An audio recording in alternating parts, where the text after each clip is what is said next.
Kilimanjaro, highest point on the African continent. Mount Elbrus, the tallest mountain in Europe, in Russia.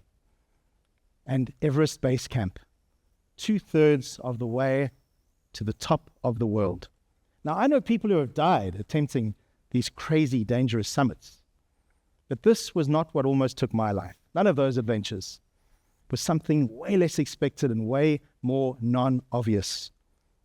It was the stress doom loop. I woke up on the morning of the 29th of December 2014, and I could not feel a thing. I was numb from my neck down. But I could move. I phoned my doctor. I said to him, "What do I do here?" He said to me, "Go straight to hospital."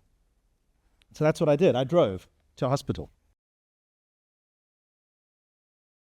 And when I got there, they admitted me immediately, and I was subjected over the next few days to every medical exam you can possibly conceive. Wasn't fun. Diagnosis unconfirmed. Now imagine the doctor showing you the MRI where he had found a lesion on your spinal cord and telling you that he doesn't know if you'll ever feel again, or if this will ever heal, or if you will even survive. I was in hospital for 2 more weeks, and I left undiagnosed with that same message and with advice to change my work habits, change my diet, and to manage my stress. And that even involved some of the relationships and the toxic energies that I was inviting into my life. So I decided to embark on a mission of intentionality. I removed everything that might be harming my nervous system. My nervous system was in a state of chaos. This intentionality paid off. 6 months later, the ripple effect of this focus, this intense focus, to beat this thing was realized. I was sitting in a restaurant and I suddenly started to feel electric impulses up my spine. My sensation was returning. And 2 days later, I could feel everything. 6 months of being numb. 2 days later, everything. Now let's fast forward 4.5 years. And there I am, back in hospital, flat on my back, extremely ill. 3rd of October, 2019. But this time, we had a diagnosis. The diagnosis was vestibular neuritis, a nasty situation. I was out of action, not for 2 days or 2 weeks, but for 2 months. I couldn't function. I had no balance. Couldn't stand. I could hardly even see straight. And I clawed my way back to health. Our bodies give us signals. We need to listen to them.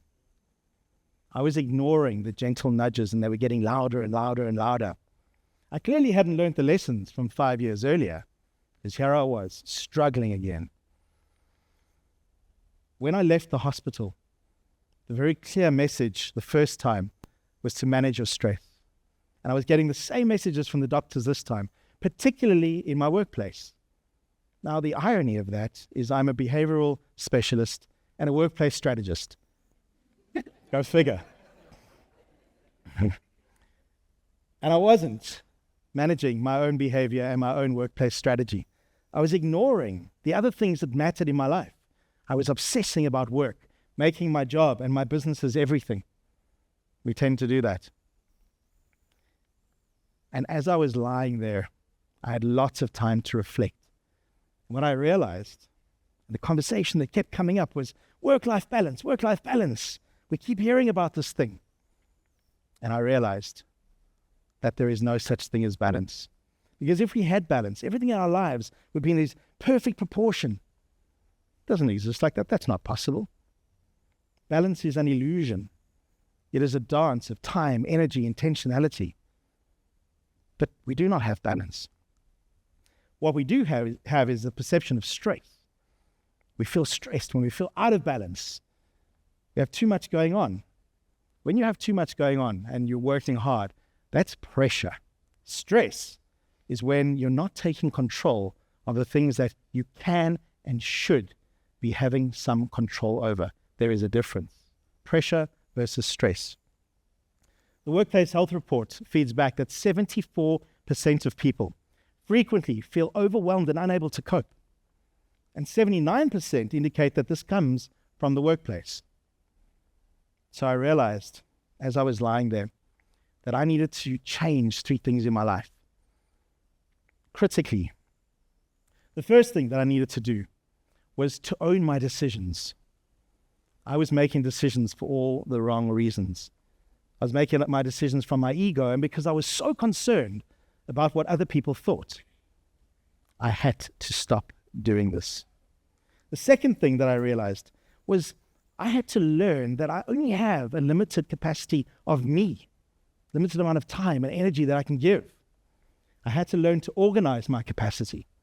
I had to learn how to prioritize and portion things to those things that matter most. And the third thing that I realized was I needed to tackle the anti-list first. I default to doing the things that I love, and I avoid the things that I don't enjoy. And they sit there in my calendar staring at me. Stress. More and more stress. One evening in the hospital, the nurses brought my dinner. They laid the platter down on the foot of my bed, and I was wobbly and kind of could sort of make this out. And I looked at these containers. I thought, my life is a set of containers. My life is Tupperware. And that's where I came up with the Tupperware theory. And the Tupperware theory, quite simply, is that you can't fit 11 liters into a 10-liter container. I imagine you have all of the different compartments of your life, all of the things that matter, and you identify what they are. And when you start to have a look at them, they are consuming, definitely, I'm going to guess, more than 100% of what you have available. When you start to list them. Also, they're all different sizes. This gets more complicated. And the sizes change. And there may even be Tupperwares that you're not aware of. So now, you find yourself in a position where you might have to make some hard decisions and remove some of those Tupperwares, some of the things that are tapping the resource of you and depleting you. Too many Tupperwares. The problem is, do you even know where all of your energy, your time, your capacity is being consumed? I invite you to stop and pause and track where your time, energy, capacity, you are consumed for 2 days, maybe a week, 2 weeks. Just watch. You will be shocked because you don't know until you stop and observe and track. And then there will be times when you need to go all in. Those situations that require that we focus deeply and intensely, that we need to become intentionally lopsided out of the perceived balance. We need to deprioritize the Tupperware and then reprioritize for a fixed period of time. Those special occasions that need that deep focus. But you can't do this if you're not organized in your Tupperware drawer. So, as I was lying there in the hospital, the thoughts were moving round and round and round. Now, if you've been listening and you've been assessing as I've been sharing, and you're thinking to yourself, well, those stress bombs, 1 or 2, maybe even 3, in my life are out of control. It's very possible that you too may be in a stress doom loop, and you need to get back the control that you've given away. And this starts with making a decision. And the decision you need to make is to start to track your time and energy, to own your decisions, and to apportion yourself to the things that matter most. Not easy, but critical. We all climb these mountains in our lives, and they're different sizes. We all experience them differently, but they stretch us and they show us who we really are.